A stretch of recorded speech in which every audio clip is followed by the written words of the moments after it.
Nominated పదవులు భర్తీపై clarity ఇచ్చిన Chandrababu. SLBC టన్నెల్లో rescue operation, రంగంలోకి రోబోలు.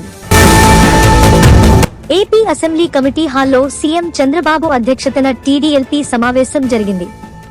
ఈ సందర్భంగా చంద్రబాబు నాయుడు పార్టీ నేతలకు కీలక సూచనలు చేశారు. మనం ఏదైనా పొరపాటుగా మాట్లాడితే విపక్షం దాన్ని అవకాశంగా తీసుకుంటుందన్నారు. ఎమ్మెల్యేలకు, ప్రజలకు, కేడర్కు మధ్య సమన్వయం పెరగాలని సూచించారు. ఈ సందర్భంగా చీఫ్ విప్ అంజనేయులు, బుచ్చయ్య చౌదరులు నియోజకవర్గ నిధులు ఇవ్వాలని కోరారు. దీనికి స్పందించిన చంద్రబాబు, ఆర్థిక పరిస్థితి ఆధారంగా ఎప్పుడు నిర్ణయం తీసుకోవాలో తాను చూస్తానని చెప్పారు. కేంద్ర బడ్జెట్ తరహాలోనే రాష్ట్ర బడ్జెట్పై కూడా విస్తృతమైన చర్చ జరగాలన్నారు. వేసవిలో అనారోగ్య కేసులపై మంత్రులు అప్రమత్తంగా ఉండాలని సూచించారు. సీనియర్లకు తన మైండ్ సెట్ ఎలా ఉంటుందో తెలుసు, కానీ కొత్తవాళ్లు కూడా తెలుసుకోవాలన్నారు చంద్రబాబు. అందరూ కలిసి ప్రయాణం చేయాలని స్పష్టం చేశారు.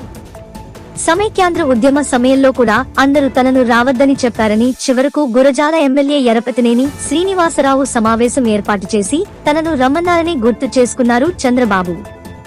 యరపతినేని ఏర్పాటు చేసిన సమావేశంతో రాష్ట్రంలో అన్ని ప్రాంతాల్లో మీటింగ్లు పెట్టామని అన్నారు.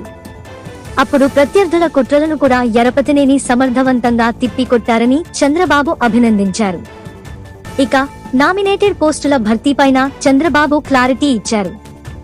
మార్చి నెలాఖరుకల్లా నామినేటెడ్ పదవులు భర్తీ చేస్తామని సీఎం చంద్రబాబు చెప్పారు.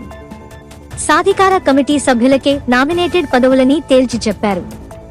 మార్కెట్ యార్డులు, దేవస్థానాలకు పేర్లు ఇవ్వాలని సూచించారు.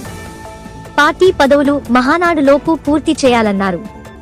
ఎమ్మెల్యేలు బహిరంగంగా మాట్లాడే సమయాల్లో జాగ్రత్త మాట్లాడాలన్నారు. అనవసరమైన విషయాలు మాట్లాడొద్దని సీఎం చంద్రబాబు ఎమ్మెల్యేలను హెచ్చరించారు. ఎస్ఎల్బీసీ టన్నెల్లో రెస్క్యూ ఆపరేషన్ ముమ్మరంగా కొనసాగుతోందని సీఎం రేవంత్ రెడ్డి తెలిపారు. ఆదివారం సాయంత్రం సొరంగంలో 8 మంది సిబ్బంది గల్లంతైన నేపథ్యంలో సహాయక చర్యలను పరిశీలించేందుకు మంత్రులతో కలిసి సీఎం రేవంత్ టన్నెల్లోనికి వెళ్లారు. ఆ తర్వాత ఎస్ఎల్బీసీ వద్ద అన్ని విభాగాల అధికారులు, ఏజెన్సీలు, రెస్క్యూ టీంలతో సహాయక చర్యలపై సమీక్షించారు. అనంతరం సీఎం రేవంత్ మీడియాతో మాట్లాడుతూ ఎస్ఎల్బీసీ టన్నెల్ను 2005-2006లో ప్రారంభించారని తెలిపారు.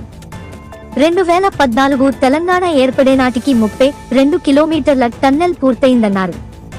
అయితే గత 10 ఏళ్లుగా బీఆర్ఎస్ ప్రభుత్వం ఎస్ఎల్బీసీని పట్టించుకోలేదన్నారు. ఈ పనులు చేస్తున్న సంస్థ విద్యుత్ బిల్లులు చెల్లించలేదని, విద్యుత్ సరఫరా కూడా నిలిపివేసిందన్నారు.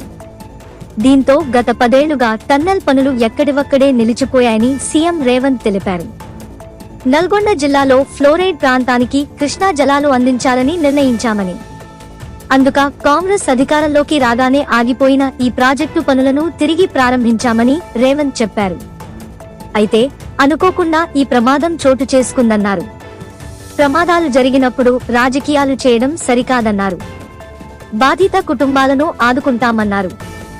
జాతీయ స్థాయిలో నిపుణులైన 11 కేంద్ర సంస్థలు, ప్రైవేటు ఏజెన్సీలు 9 రోజులుగా సహాయక చర్యల్లో పాలుపంచుకుంటున్నాయని సీఎం రేవంత్ రెడ్డి తెలిపారు.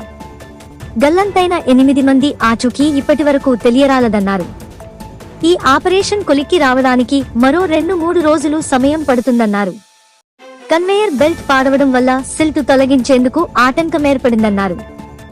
సోమవారం సాయంత్రానికి కన్వేయర్ బెల్ట్ అందుబాటులోకి వస్తుందని, దీంతో మట్టి బురదను వేగంగా తొలగించవచ్చని సీఎం రేవంత్ తెలిపారు. సొరంగంలో గల్లంతైన కుటుంబాలకు అన్ని పార్టీలు అండగా ఉండాలన్నారు. ఎలాంటి ప్రాణంతం ఉండకూడదనే ఉద్దేశంతో ఎస్ఎల్బీసీ టన్నెల్ పనుల్లో మనుషులు, మిషన్లతో పాటు అవసరమైతే రోబోల సాయం తీసుకునే అంశాన్ని పరిశీలించాలని సీఎం రేవంత్ అధికారులను ఆదేశించారు. టన్నెల్ బాధితులను బయటికి తీయడంలో ప్రభుత్వం ఎలాంటి నిర్లక్ష్యం చేయడం లేదని సీఎం రేవంత్ చెప్పారు.